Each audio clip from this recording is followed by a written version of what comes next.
We're ready to start adding some railing. We need a piece of railing here between that, excuse me, my mouse isn't showing up on your screen.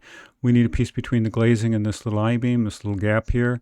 We need to have a piece of railing to this rail, then a rail from here to this I-beam, and then one across the whole front, all to prevent people from falling off the mezzanine to the first floor. So let's go ahead and get started. I'm going to flip to the top floor. Oh, excuse me, the top view. And we'll zoom in here and we'll start drawing some railing. So under architecture, I'm going to grab the railing tool and I'm going to use the sketch path technique. So I've got a line tool selected. I'm going to make this match the other one. So I'm going to use the guardrail pipe. And I'm going to make sure that we're drawing on the mezzanine level.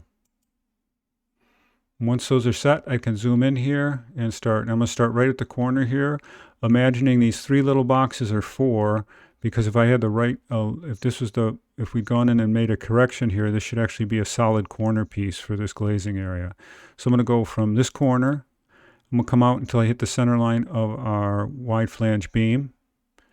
And if I turn the chain tool on, well, I'll turn it on.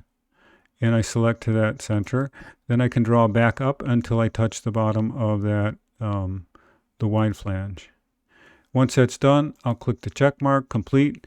The railing's been constructed, and now we can go ahead and take a look at it. So there we have the start of our railing system. So let's scoot back and continue doing this. So I'm going to zoom out here. Remember, our railing isn't connecting to here. It's going to connect up to this stairway. So once again, architecture, railing. The mezzanine, it looks like it's going to stay selected, and the selection of the type of material and drawing technique are set. So I'll come back, touch the center line of the wide flange, and come up here until we get some kind of an indication. It doesn't look like it snaps to this because we're off of it a little bit. So I'm going to just estimate where it is. And I'll click that complete, and I'll hit the check mark. And I must have placed it on the footers. It's still selected, so I'm going to just say mezzanine, so it will bump it back up again, and there it appears. So once again, I must have missed to recheck that footers. So let's just take a look and see what kind of progress we're making here. All right, things look pretty good. So now we have to finish a piece over to this wide flange and then all the way along that wall system. And so what I'll do here is I'll actually pull this out now so we can make a trip all the way to the end of the building. And back to our top view. Zoom in, select our architecture, our railing system.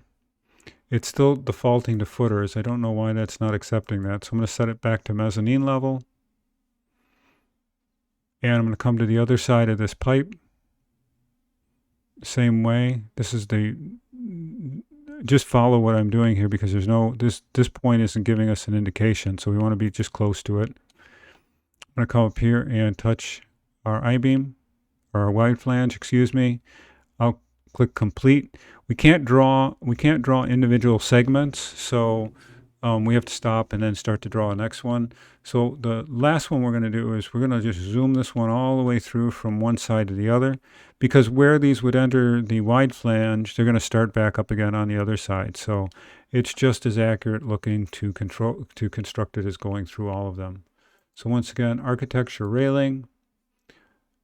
Correct that level for footers to mezzanine, and I'll grab the center of the wide flange and then just carry this all the way through till we come to the wall over here. And the reason we want to come very close to this glazing system is we don't want any gap there. Gap can be no more than 4 inches. That's anticipating the size of a baby's head being able to pass through any type of space. So that's completed now. Let's make sure that it is in fact accurate. So I'm going to go to the 3D view. And there we've started our first construction of railing. One thing we want to do is zoom in here and make sure that that other piece of railing, that handrail, is facing to the inside of our construction. And it is in all of these applications. You can see to which side it is in. So we're all set with our railing and ready to move on to the next task.